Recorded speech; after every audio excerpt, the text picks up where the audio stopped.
Welcome to Comics and Company Live Special Edition with me and Rich Davis, the Velvet Joker, as we get into our Terrificon weekend. Rich has 21 interactions all jotted down, and I have stories. So, we got all the wonderful things I had this weekend. So, did you have a lot of fun this weekend? Oh my God, so much fun. I had the best time. I was there all 3 days, Friday, Saturday, and Sunday. I got there on Friday a half hour before it started, and I was meeting people, and right away I saw John Wesley Shipp, The Flash. I gave him a pound. I saw Ming Chen. I saw a bunch of comic creators that I knew and a bunch of vendors. It was great. It was all encompassing, and my distraction was all over the place because it's a lot of stuff at Terrificon. And I'll tell you something that's interesting, Cliff, because this year Fan Expo in Boston was the same weekend. And I've been looking at some of the videos at Fan Expo Boston, man, and they don't have 1/10 of the energy that Terrificon had. What do you think? I would say that must be absolute truth because, the energy was absolutely wonderful at Terrificon. It was exciting. It was fun. Everybody was having a great time.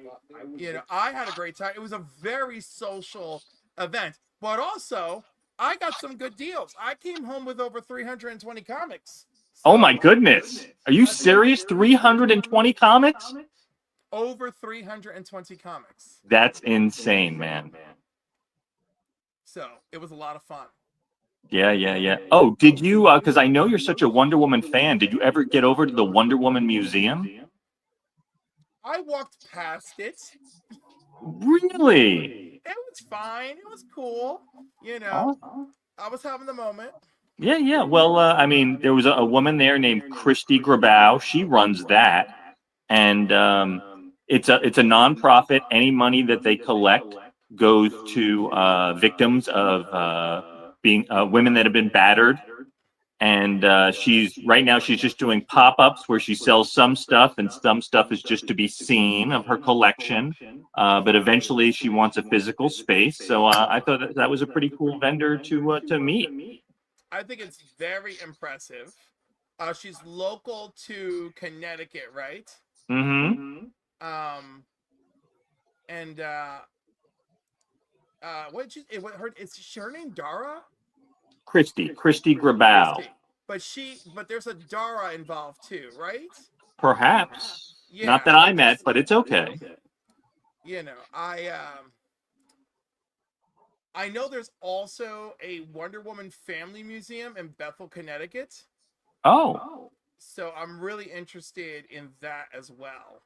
Right. Well, I being a comic historian per se in some aspects, I don't know everything. You can't read everything. So we were actually discussing about Wonder Girl and all the iterations of that, and she was breaking that down for me. And that is a complex retcon hot mess.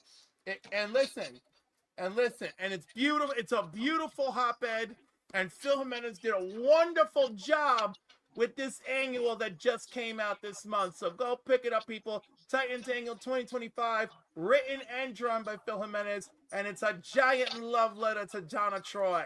So good. That is beautiful. That is a beautiful thing. Did you just get that at Terrificon? No, I got this off the rack a few weeks ago when it came out because I was ready. I was ready for all things Phil. But this is probably the best single comic I've read in all of 2025. Wow. That's high praise. And it's not a let me just sit down and finish this in 5 minutes. It is a real read, a true read. It's beautiful. It is high praise, but I don't even have everything with me. So, Cliff, tell me, you arrived at Terrificon. What time did you get there? Because last year you didn't make it for Friday. So this year, what happened? I got there around 2-ish. And it was really funny because I'm leaving my friend Dave at the door, and he's like, "You don't have to leave me here. Like, I'll wait for you." I was like, "Dave, we could be here forever. Just go. And oh no, I'm sorry. No, day one we parked at the Sky garage. Oh, And right. then that was like an 18-minute walk to get to where Terrificon is, because this place is gigantic. Yes, because at Terrificon, if you want to be close to the event, you have to park in the winter garage. And we'll come to that for Saturday.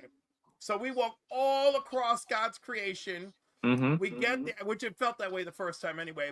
We get there. Dave has to buy his ticket. They're only selling the tickets individually. It's a mess. I'm sorry. I apologize 100 times because I didn't know he expected me to pick up his 3-day pass for him. So, so we get in on Friday, and so it's like at least like 2:30. But anyhow, in the time that I got, the first 45 minutes of the show is just saying hello to people, right? Mm-hmm. I made it in so many feet, and I saw Drew. I made it a few more feet, and I saw Cliff of Cliff's Con, and we got a picture. And I made it a little further, and somebody else recognized me. And a little further, and somebody else recognized me. And a little further, and I run into Jason and Ian and Becca. And a little further, and I run into Justin. And I kept running. And David's like, "What is this? Like, what is happening?" Yeah, It was really it's great. funny. Also running in, I forgot. For the first time, I met Otto Grotto from Three Men in a Basement. He pulled me on the side. He's like, "Oh, Rich, man, it's great to meet you." And he's like asking me how I do my videos and stuff. And I'm like, "What do you mean? I just edited them, put them in CapCut, put them in Canva." And he's like, "Oh, I never thought of that." And it was just kind of a cool interaction. So go ahead, proceed. I interjected for a moment. I want to warn you. I have friends who are staying away from CapCut because CapCut has this weird little thing that basically says we own your shit, you know? And so some people are not in love with that. So do reader beware. There we go. There you AKA go. Bird. All right. I love So, this, man. Love you, Bula. Cliff, was there any more to your intro story? I don't want to jump in on top of you. No, it was a lot of intro. And so like the first thing that was really funny was Benny, who couldn't attend, gave me a bag of stuff to go get signed. And like, so my first mission was like, okay, let me try and get Benny's stuff over with on day one, which I had everything signed except 2 things, which I finished on day 3. So that was the bulk of day 1, was just running around doing that and assessing the territory, right? Sure. Because this was a very social event for me. Absolutely. And of course, like, and of course, after all the driving and everything, and we left fairly early in the morning. You know, it was a whole thing. Lady F. And you know, I'm like trying to look around, trying to assess deals, trying to pick up some artwork. Mr. Spock saying hello. So that was like most of day 1. Although, so on day 1, Bitsy, who played Lois and Superman and Lois, and yes, she also starred with her Bitsy husband. Tulloch. Yeah, Bitsy Tulloch. She passes me with her husband, and I'm at 3 Men in the Basement. I'm like, "Oh my God, you two are more beautiful in person." She's like, "Thank you," and I'm like, "Oh!" Like that was a big moment. And then, you know, Dave and I got like a very basic dinner. I don't know, like, did we have Wendy's on the way home? No. What did we eat? I don't even remember what we ate when we left. All I know is that we ate somewhere, something. Right. I got back to the room. I jumped on a live, and shared some of my gains, like all these wonderful comics that I got from the Hero Initiative. Right. So, you know, benefiting the Hero Initiative and benefiting me by getting these wonderful signatures. Yeah, at a nice price, right? At a wonderful price. So that was lovely. And I got another book upstairs. I got the first appearance of Silver Age Superman in Justice League. Nice. Which is great because I have his second appearance, which is the issue after, where he and Superman, the 2 Supermen, meet and clash. So I have that one already slabbed. So I gotta make it a set. So that is like basically day 1. Lots of running around saying hello, and then just being exhausted when I got back to the motel. And then I was like, well, that's it. I have no energy left. I can't go back to the hotel now. I can't go back to the casino. I'm done. I wish I had. I wish I had, because that's when my buddy Justin actually won some money. Was Friday night. I should have been following him. Follow that luck trail on Friday. That's very funny. So,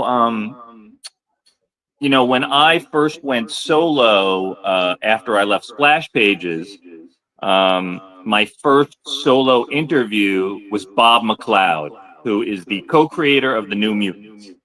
Yes. And lovely, as always. Yeah, he's a lovely, lovely guy and quite a tremendous artist in his own right. I think I saw he posted that he banged out like 24 images over the Terrificon weekend for people. So fairly impressive. And it's birthday. It was his birthday. So happy birthday to Bob. But we had a tremendous interview, and I got a ton of views from it. And it proved to me that I am able to hold my own as a soloist.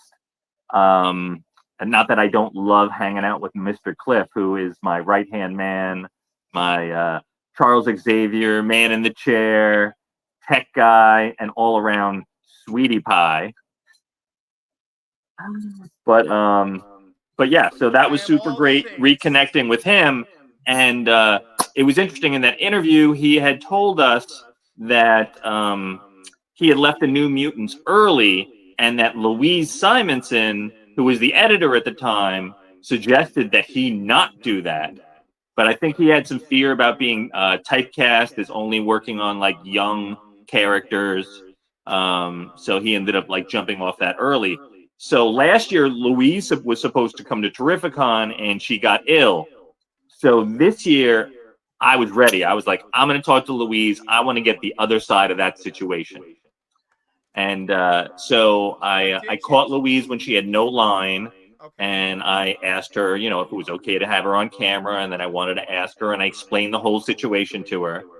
And she's like, okay, well, what exactly do you want me to talk about? I like, what exactly are you going to ask me? Because it was a long time ago, and I want to try to remember the situation. So I will be putting a video out about it, or of our interaction rather. But essentially, Jim Shooter asked her to take Bob off the New Mutants book because he was going on his honeymoon. And she told Jim Shooter that she was going to, but she lied through her teeth. And Bob still was on the book. It was, at the time, it was the graphic novel that came out first that was actually supposed to be #1, but they decided to make a graphic novel first and then do a different #1. But Bob was on that for the first, I don't know, I believe it was 18 or 25, possibly, books. But yeah, it was great hearing her reaction and how she was able to do battle with Jim Shooter. And she said they reconciled. She said he was actually great to work for, but sometimes they would do battle and they wouldn't get along for a while, but then they'd work it out. So that sounds like every working relationship with Shooter. Exactly. But it was great hearing that like comic time of history. It was very awesome. Yes, we have Louise to thank for Apocalypse, and as her husband likes to say, I was there too. Yeah, and X Factor and Power Pack and countless others. All right, so we're getting multiple reports in the chat from the Echo. Okay. I'm sorry, guys. I just moved, and all I have is my phone, so it's my fault. Yeah, but I don't know if it's you or me. I hear it coming from me when I change certain settings. Well, anyway, speaking of Louise Simonson, I also bumped into Walt Simonson because he was actually, when I was walking past Tom King's table, he was looking for Tom King. So that's kind of a cool comic thing. And I ended up seeing Tom King later, and I said, hey, did someone tell you that Walt was looking for you? And he's like, yeah, thank you. Someone did. So I grabbed Walt, and he had a Fantastic Four shirt on. And now last year, Walt was there as well, and I was over his shoulder twice, once when he was drawing Ben Grimm, and another time when he was just signing his famous Brontosaurus signature as he does. So, he recognized me and he was kind of comfortable to talk to me. And I asked him what he thought about Ben Grimm's character in the Fantastic Four movie. And he really enjoyed it. So that was kind of a cool thing, too. As he should. I mean, I really enjoyed Ben in that movie and in the first movie and this recent movie. Mm-hmm. I feel like it's really well done. Right. Speaking of in the previous movie, well, actually the previous movie, there is a stunt actor that I follow on Facebook that's out of Philadelphia, Ronan James, and he worked on the Fantastic Four movie with Michael Chiklis. And he said Michael Chiklis was a huge D-bag, and he was the most narcissistic guy they ever worked with. And some of his parts got written off because they wanted to kick him off the set. Oh my God. In the meantime, I thought his performance was so good. I did too, but that was I thought that was a fun thing I could share with the audience.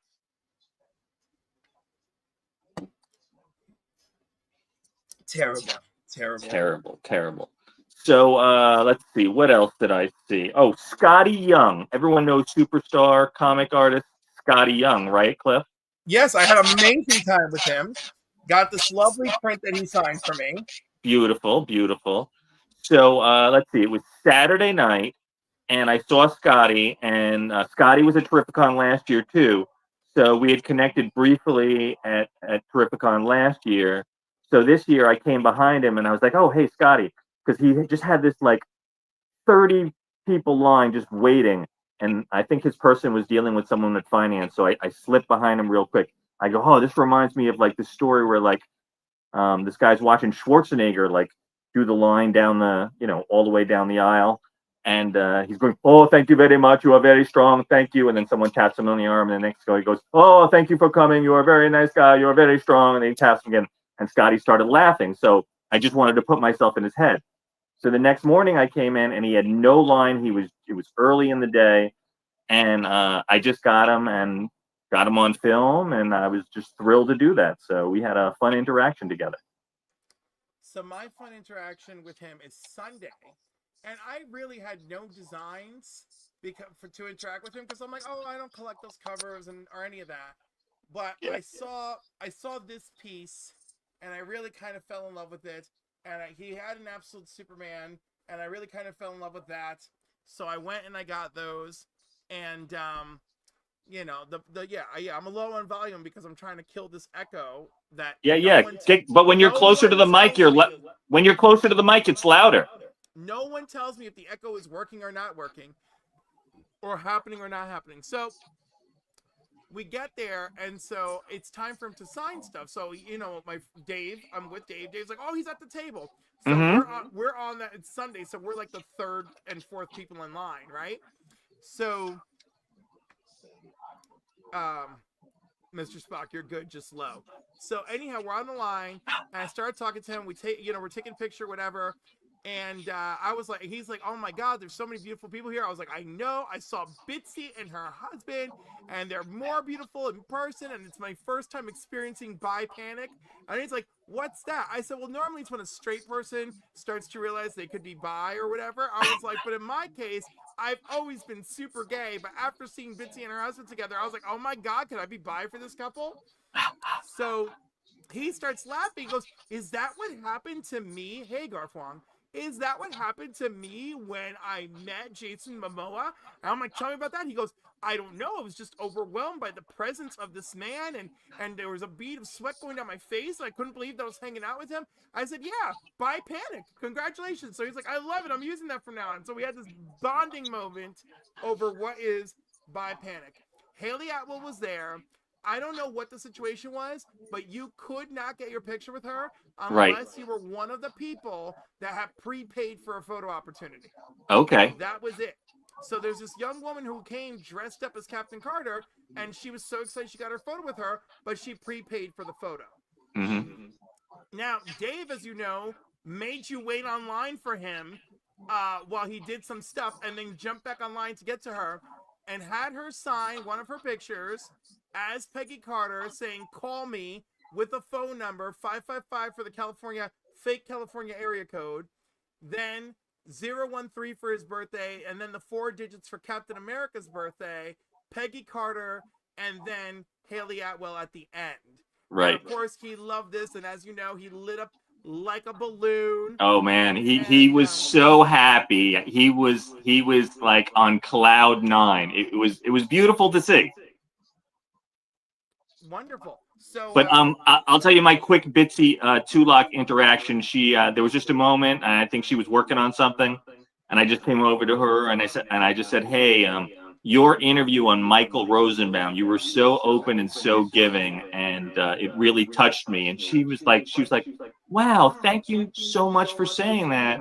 And if you'd like that, my husband's going to we just did an interview with him, and that should be coming out soon. So look out for that one." So I love it. That was very cool.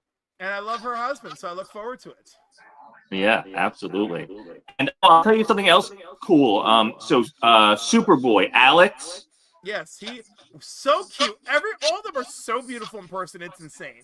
Yeah. So his handler on Friday was my friend who's been worked for Terrificon for years. His name is Scott Corkran, and it was his birthday. And he's got a bunch of family stuff going on, and I guess he must have shared some of that with Alex. So when I first came up to the table, I saw Scott, and Alex wasn't there.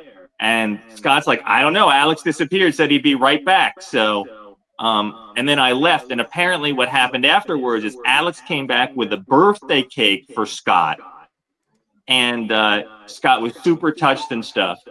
And, he told me about it because he wasn't going to be able to be there on Saturday because of whatever he had going on behind the scenes. So on Saturday, I saw Alex at his table alone, and I ran over and I said, "Hey, Alex, I just wanted to let you know what you did for Scott." I was like, that was like a real mensch thing. That was a real class act. That was a Superboy thing all day. And the boy blushed. He was sheepish. He was like, he didn't want to take credit for it. And he's like, no, it was nothing. Scott's a really good guy. I was like, "No, man." I was like, "That's a beautiful thing. You're a good human being. And that's a Superboy thing all the way." So, and then I just stepped away. So I thought that was a fun, cute story to share. Okay, so it looks like I'm the echo problem. Okay, you're the echo problem. Did you like my story at least? Jesus. The story was lovely. And my God, that kid blushes for anything. So Saturday night, I saw him out and about in the casino drinking with his buddy. And bright red cheeks. And I'm like, "Oh my gosh, they're so cute." And, I just had to get away from there. I was like, I'm going to say something stupid. Then, yep. So Saturday night, 3 Minute Basement did this thing on the 9th floor of the hotel. Yeah, what was going on the 9th floor? I saw some stuff with the 9th floor, and then I saw Mitch posting, "Get off the 9th floor." What was going on the 9th floor? So they like to do an annual Saturday night wrap up, right? Okay. So this year it happened to be the 9th floor because that's where most of them are staying. So I got up there, and it was like, hold on, let's see.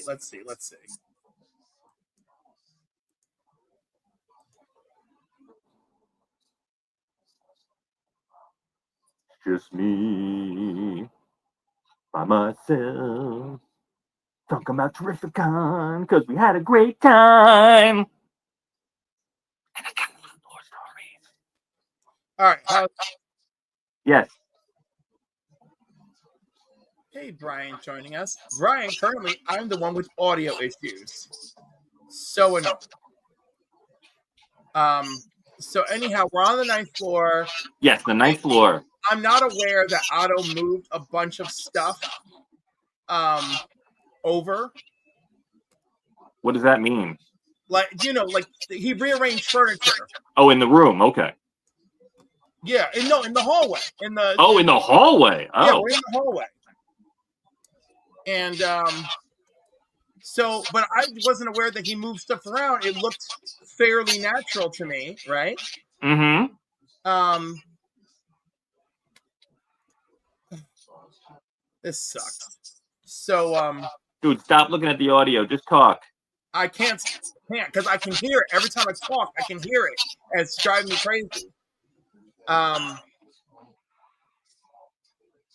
So anyhow, we're in the hallway. There's different people coming through, different guests, and one of those guests is Doug Jones, right? So I recognize him, like, hey, and he's like, hello. And he's trying to get through, and of course, there's cords running through the middle of the hallway. Mm-hmm. And Mike of Lunch Money Comics, who's a short guy but very fit. Well, Doug trips on the cords, and Mike catches him beautifully, right, and sends him on his way.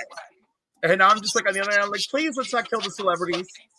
But Otto was so worried about the noise and us getting thrown out that he's like cut it at an hour. So a lot of us didn't get to have a turn showing our goods. Mm-hmm. And my friend Jason, who goes by the patron of comic arts, he was still in the lobby. And when he finally got up, we were done. And I said, no. Come over here. I said, Otto, you need to meet Jason. You need to see the stuff that he picked up on the show that you missed for the live stream. So, of course, beautiful stuff. 2 painted pieces that he received from one artist. The stuff he received from John Romita Jr. A piece he received from Howard Chaykin. All sorts of really cool stuff. Really cool. All right, I'm going to try this one more time because it is absolutely driving me bonkers. Okay.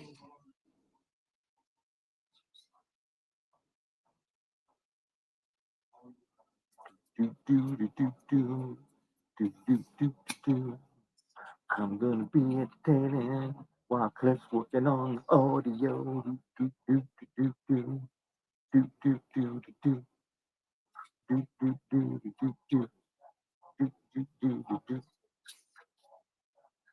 Oh boy.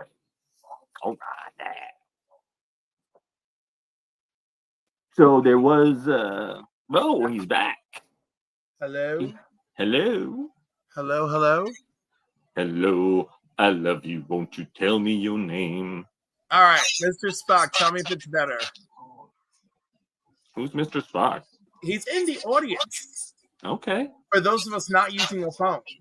Yes. So did you know that Terrificon had a fan from Melbourne, Australia that actually came to the con this year? Why not? Who was it? Yeah, his name is Ben Schaefer. Nice. And he actually also watches all of my content, and he gave me an Australian cookie called Tim Tams, which I devoured Friday night. They are wonderful. Remember, I looked at yours to make sure they were actually from Australia? Yeah, well, he had a whole knapsack, and he was giving them out to his friends, so that was pretty cool. That is super sweet. None of my Australians made it up. In fact, only one of my Canadians made it. Only one. Oh. Well, I got to meet for the first time a guy I interviewed from when I was at Splash Pages. He's actually a TMNT cover artist named Bob Catac. And we really hit it off on the interview, and we followed each other ever since. And I bumped into him at Terrificon, and we recorded a little stuff about his, he's got a comic called Good Paws. And he did a cover for this independent comic that he was telling me all about. And we hugged it out, and that was really cool. And why did you have to hug it out? Well, I mean, we just hugged. We embraced as men, as people who care about each other's following. And all right, I needed to be clarity because usually hugging it out means that there was a beef to be resolved. Okay, well, your audio went down again, so. I prefer this than than the other experience. All right. Well, you just make sure you get close up to that microphone there, baby doll. Just Yeah. You know how to do it. Get right on it. Uh-huh. So did you see Owen King, the son of Stephen King? No. Really? Yeah, I'm only familiar with one Stephen King son. Well, yeah. There's a Joe. What's his name? Joe Hill. Joe Hill. Yes, and he's got another son, Owen King, who looks very much like his father. He let me get a little camera time, and he was promoting. He has a graphic novel called Self-Help. It's a crime drama about an Uber driver that takes over somebody's life. And my sister is a huge fan of his. I told her that I got him on camera I told her Friday night that I got him on camera. She's like, "Oh my God, did you get something signed for me?" And I was like, "No, I didn't." And I said, "But I will tomorrow." And I was like, "What's the book that you like of his?" And she's like, "Sleeping Beauties." I was like, "Okay, great." So I'm going to go talk to him about Sleeping Beauties. And then when I went to see him on Saturday, I told him, "Hey, remember I told you my sister is a fan?" Because I also asked him in the audio and video that I got of him to give my sister some advice because she's a writer, director, producer of plays. That she really liked this particular book, Sleeping Beauties, and now he had a comic from Dark Horse that was of Sleeping Beauties. So I bought that. He signed it. He personalized it to her. I sent the picture to her, and I'm a good brother. Very good. Very good. Bravo. Bravo. Thank you. Thank you. And that Cliff, do you remember last year? I'm pretty sure you were there when I approached Stephanie Phillips, and I had some question that I asked her about as a woman, and she kind of like rolled her eyes at me, and I was like, "Wah wah wah." Yeah. You remember that? Vaguely. All right. Well, I swung and missed. So this year I was determined to do better, and I knew at San Diego Comic-Con they announced that she's going to be working on this new She-Hulk series. So I came in. I was like, "Stephanie, can I get you on camera?" She agreed. I said, "We want to talk about She-Hulk." She said, "Great." And I was like, "All right, Stephanie. First there was Byrne, then there was Slott, now there's Phillips. Tell us about your impending She-Hulk series." And she was all aflutter. So I redeemed myself with Stephanie Phillips. I like it. I like it. Nice. And I met for the first time. I actually talked to for the first time Keith Williams, who is a staple on the convention scene, as you well know, Cliff. And he was a delight to talk to because, he was the inker on all those Action Comics Supermans with John Byrne back in the day.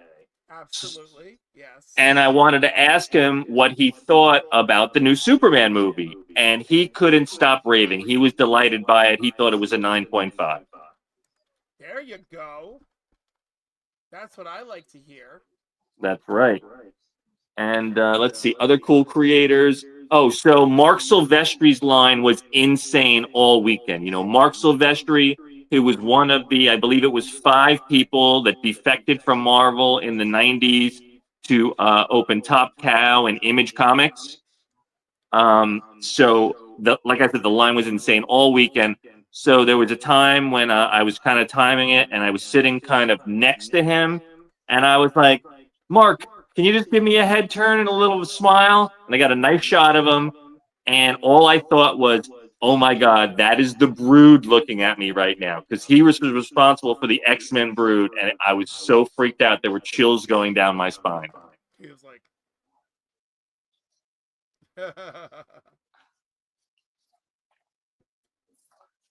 I don't know. Tell me some more stories, Cliff, of yours. well, so Gary of Very Gary Comics, his father is also named Gary, and he was an absolute enabler. An absolute what? Enabler. Okay. Like, "Oh, you want to fill up this short box? Like, I'll get you the short box. Sorry, there's still room in there. You can fit more. Just keep going." And I kept going. It was nonstop action. But there's so many things that happened. And I picked up so many freaking books. I'm trying to find. Did you get any commissions this year, or did you just get books? No, I got one commission. I think I have one on the way. It's just. Well, you got to face the mic, man. Oh my God, I hate this so freaking much. You know, I sound better before away. Thank you. All right, so. Well, pin that mic on your lapel, boy. Scotty, you can't put this mic on a lapel. It's a giant thing. Scotty Young signed this for me. Nice. So that was lovely. These were all Charles Soule, right? Soule. Yes. Soule. Yeah. All right. So the whole Death of Wolverine. That's the last Very one nice. here. Very nice. I love this. I found the foil of this after the fact. And I'm like, I got no more money. It's too bad. But I got 2 of the foils in here. It's pretty good. Loved having him sign that. That was very exciting. And then...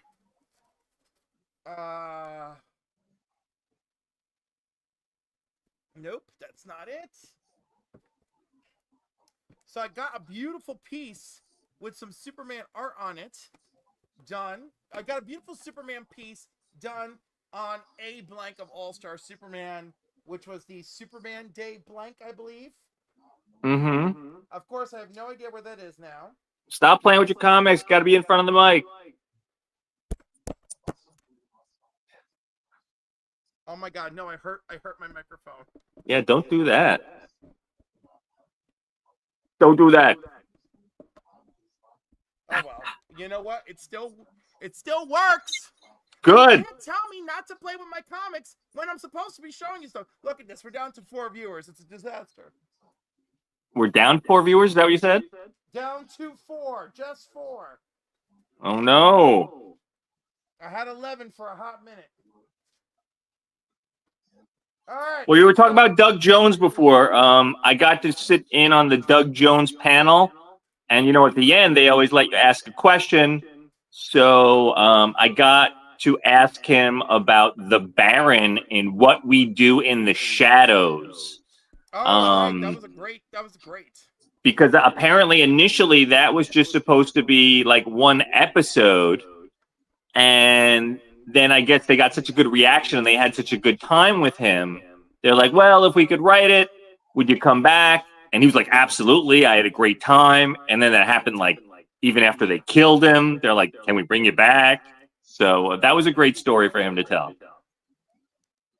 No, that was such a great character for him to get to play too. Oh yeah. So all right. So here is the Superman that I got. Beautiful. And who's that by? Robert something. I don't have his full name, but he's wonderful. Dave led me to him, and I saw this original piece he had just finished, and I tried to walk away, and I couldn't walk away. Now the other one was I met Tony Moy, who was really lovely. And this is his book. Nice. The 42nd. Now, okay. These are all Japanese troops, and this is their story. And they were living in internment camps, and of course, they were given an opportunity to go to war. And while he was telling us this story, he researched other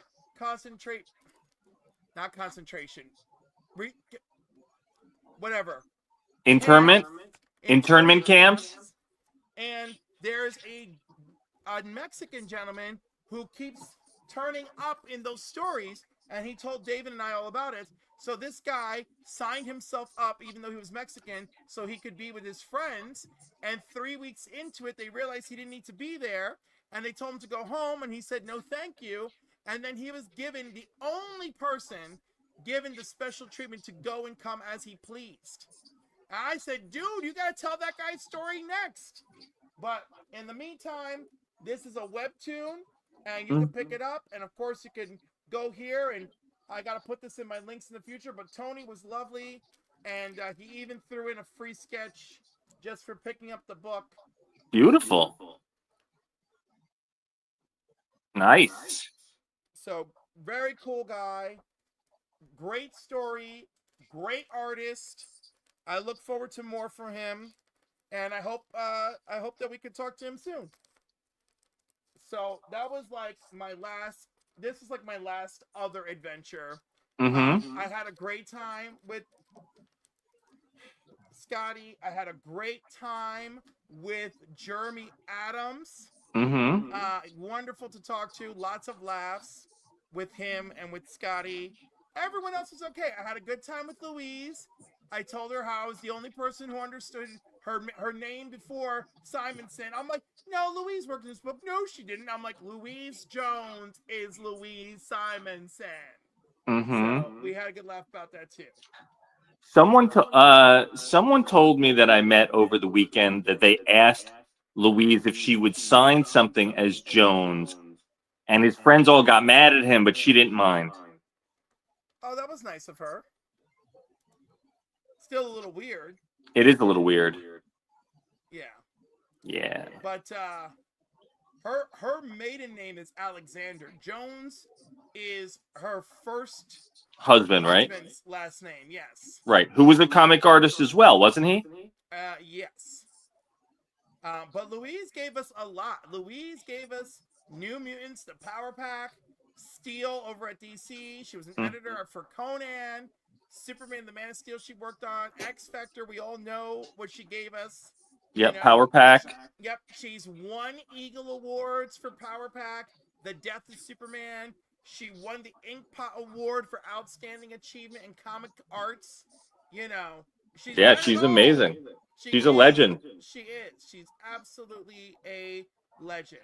And she even has a couple of comic book novels or comic book based novels out there. Mm-hmm. Like Justice League The Gauntlet, Justice League Wild at Heart. So, I think DC Comics Cover Girls, a few of those. She's got a few of them out there. Absolutely. Yeah. So really, really impressive. Really impressive work. Oh, yeah. So the other panel that I went to was the Justice League panel.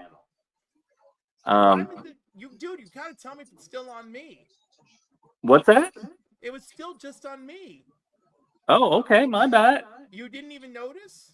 I did, but does that mean my voice doesn't carry through still? No, you just gotta warn me. I don't need to be cover the screen the whole time. I thought I was done. No, I still got plenty of stories here. All right, very good. All right, so I went to the Justice League panel. Excellent. And, they had Carl Lumley, who we know as Martian Manhunter in the Justice League. And they had Phil Lamar, who obviously is John Stewart, Green Lantern. And the backstory is that I've been doing fan content on Phil Lamar for 2 years. And he has friended me on TikTok and shared some of my content about him. So I have been looking forward to him coming back to Terrificon for the last 2 years. And I just moved the week before Terrificon, and there was a possibility that I was not going to go, but I had to meet Phil Lamar. So I was willing to go on a shoestring budget and just shoot my shot. And so right after so the panel happens. It was a great panel. And again, you get to ask them both questions. So I got in line. And first I asked Carl Lumley. I asked him about the episode of Justice League where Martian Manhunter goes home with Superman to the to Clark's Ma and Pa Kent's farm. And it's a very touching episode. And he gave just this beautiful, heartfelt answer. So I can't wait till those panels get posted so I can cut that up and show everybody. And then I asked Phil Lamar. I had a million questions for Phil Lamar, but I figured we're at a Comic-Con. I should ask him about did he ever get to talk to Neil Adams about creating John Stewart Green Lantern? And of course he did, and he told a great story about it. And everybody got a good kick out of it. I stepped away, a couple other people asked questions, and then it was over. And then I kind of stepped to the side of the room. And when they both came by, I was like, excuse me, Phil and Carl, is there any way that I can just get a quick picture with you guys? And I had already given a buddy of mine my phone. I was like, listen, even if they say no, you take a picture of me in front of them. You just do it. And but they agreed. And I was like, oh, is it okay if I come between you guys? Is it all right if I put my hands like kind of around you guys? So it's like that. And Cliff's seen it. It's a fantastic picture, and I will cherish it. I'll cherish that moment.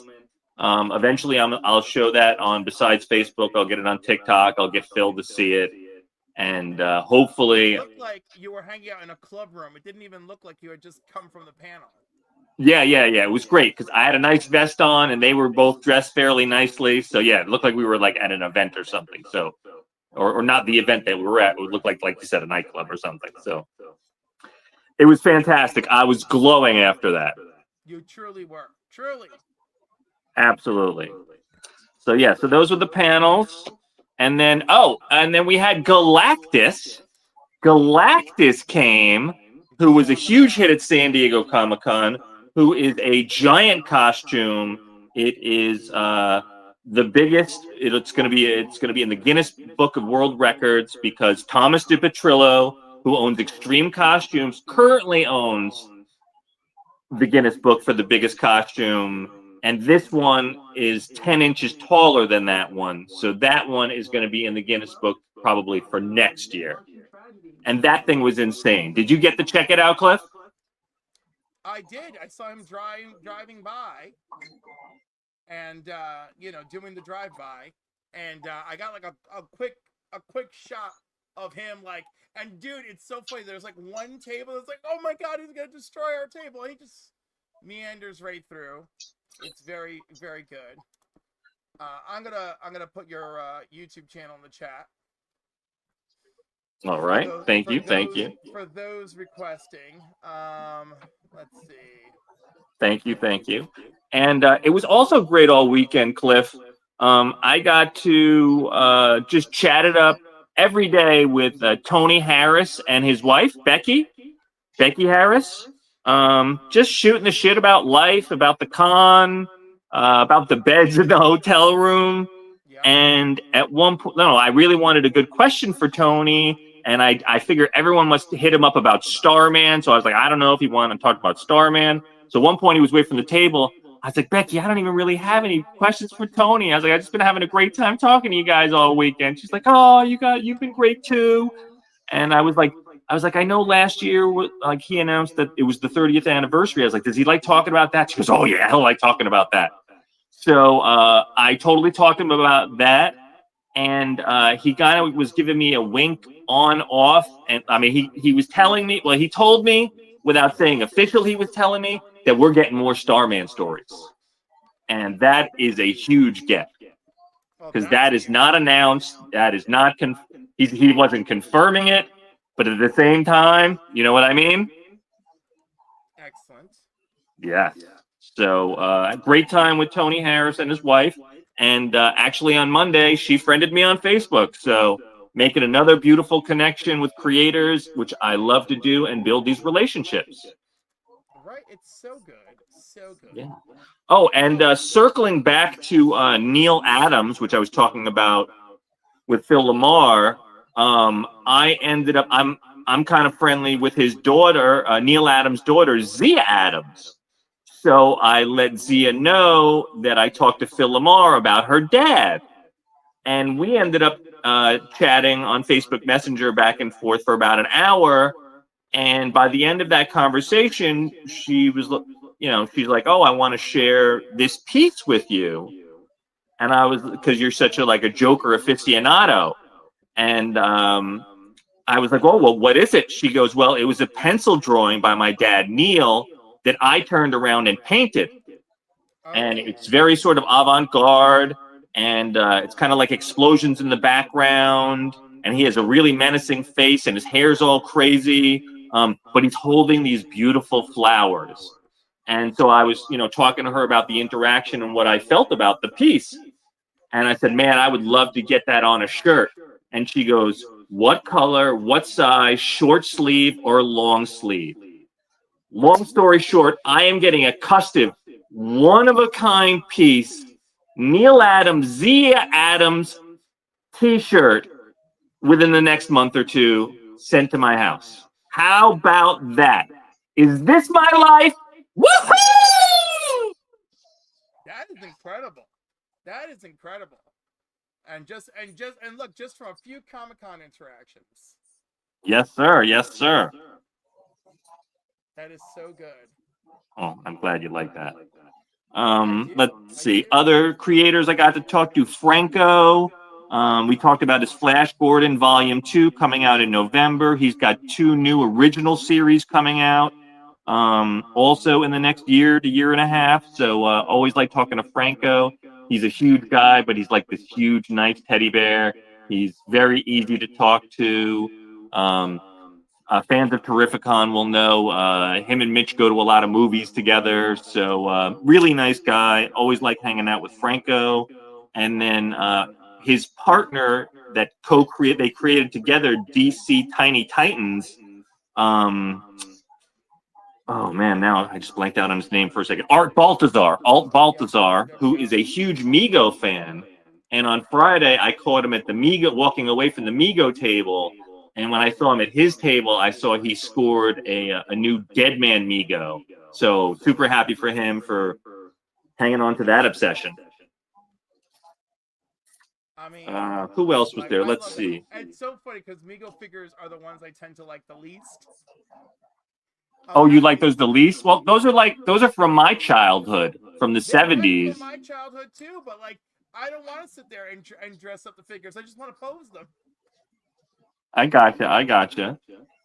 And then a really cool guy that I made a great connection with was Carl Powellini, who was the creator of Celebrity Deathmatch. Oh yeah. He was putting a comic book out. He also did a short film called Prankster that he was selling on little drives there. And now I wish I bought one because until we were talking after the con, I learned that it was co-produced by Mark Hamill, and Mark Hamill does 2 of the voices in the film. That's pretty damn amazing. And also, Carl is a professor of sculpture at one of the big universities known for art in New York City. And he's a Queens guy. And I grew up in Queens, and Queens Jewish people and Queens Italian people are almost like they're the same people. And it just felt like I was going back home and talking to him. So big shout out to Carl, and you'll see him. He's high on the Terrificon foot.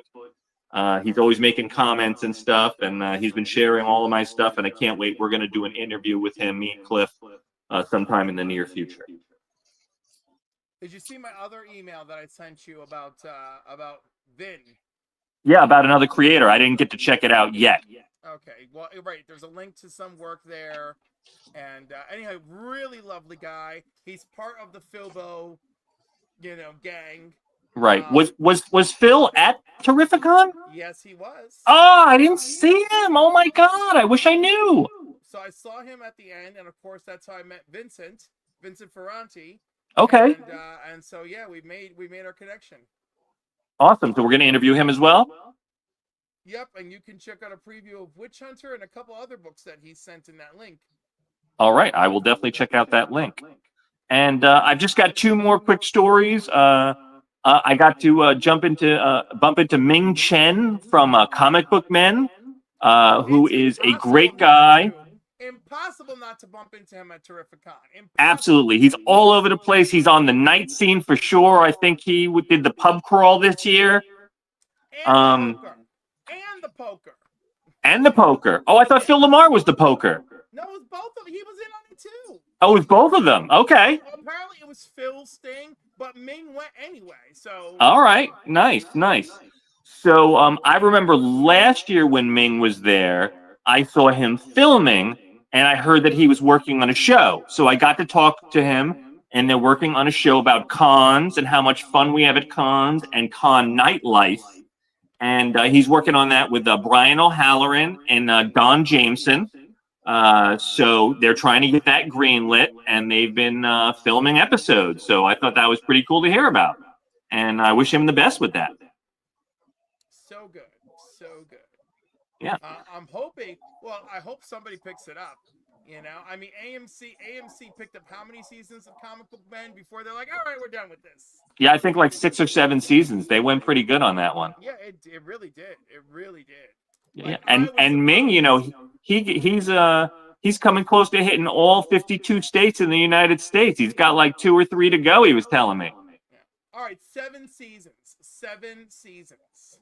7 seasons. There you It, go. it ran. It ran from 2012 to 2017. That's And the last creator I had some great interaction with was comic book writer Paul Kupperberg, who is known for his work in Doom Patrol and for Peacemaker. nice. And I've known Paul for years. He is a Terrificon staple as well. He's a New York, Queens guy as well. Great guy to talk to. He can be bristly at times, but it's kind of that New York fun bristly. The New And York bristle. New York bristle. Exactly. And I got to talk to him, and he had good things to say about both the Doom Patrol TV show and the Peacemaker show. And he actually gave me nothing that I'm going to say on camera, but, you know, he's written a memoir that is not published. Paul has written a memoir that he hasn't published yet. And he had a brother that was a comic book artist named something else Kupperberg, which I'm blanking out. Alan Kupperberg. Okay. And they did not get along since childhood. And he told me some crazy stuff. So if that memoir ever comes out, woo-wee! That's all I got to say about that. It's going to be a feisty memoir. Yes. But all in all, summing up, Terrificon, Mitch Halleck, Sharon Halleck, who put on that show every year. Tremendous. I had a great time. I've got 20, 30 pieces of Terrificon content to cut up. I've cut up 4 so far. I took some great shots with some great cosplayers. I've made some great new friends to add to the Terrificon family. Always a great time. I can't wait for next year. Next year, I'm actually going to be staying at Mohegan Sun at the hotel on premise for the first time, and I can't wait. Ooh, what motivated this? Yeah, in November, special pricing drops, and I plan on being on that drop. Damn, I got to be ready. For November. Yes, I think it's the middle of November, Sharon was telling me. Holy cow, I guess that's it. You got to be ready for it. That's right. So that's what I got for Terrificon, guys. You got anything else there, Clifford? So wait, I showed you those 2 books. And then this is from Vincent. He gave me this Vincent Ferrante, you're saying? He gave me this little book to preview. Nice. And then God, I got so much stuff. Yeah, like this wonderful issue of the Spectre with this Alex Ross cover art. Mm-hmm. This is a big deal. This is like Alex Ross's earliest work, I believe. Very nice. In DC, maybe. Oh, Cliff, I forgot to tell you. I talked to Dan Jurgens on Friday, and I wanted to get him to tell me the story about visiting the Fortress of Solitude set on the Superman movie. Right. But he was jammed even on Sunday, and it was getting later in the day on Sunday, and he wasn't at this table, and his wife was at the table. And I was like, and I explained that to Mrs. Jurgens, and she said, go on Dan's regular site, tell him exactly what you just told me, and he will most likely schedule a full-length interview with you guys. Yes. And as I told you, Cliff, before we started, we're also got emails to set up interviews for Mitch Gerards and Tom King. I love them both. Also, I don't know if you remember that Fafur the Barbarian and Grey Mouser, they used to have a series of books that were very popular. DC gave them this Sword and Sorcery series. Yes. After they made their first comic book appearance in Wonder Woman. So this issue 1, and I picked that up. But also, and this is not a key issue at all, I just love this cover of Teen Titans that I snagged. Nice. It's just a beautiful old school cover. So like those are the last 2 things I'm super excited about showing off. And I had Mr. Adams sign this Flash trade. Nice. So this is gonna end up with Comics Train Cancer or with Toys for Tots. I haven't decided yet. Oh, you really got the treasure trove there, Cliff. And this is just you know. I know you're barely scratching the surface. I know, so many good things I picked up. But that's it. I think we gave it a good hour. Yeah, absolutely. I feel like our audience ran its course with the microphone situation. Is anybody still there? There's 4 people still here. Thank you, 4 people who remained. Thanks for sticking around, guys. All right, everyone, have a great night. Don't forget to hit the like button and all the good stuff. I appreciate you. Everyone, have a lovely evening. Rich, thank you for being here as always. Of course. Love you, brother. Spread the love.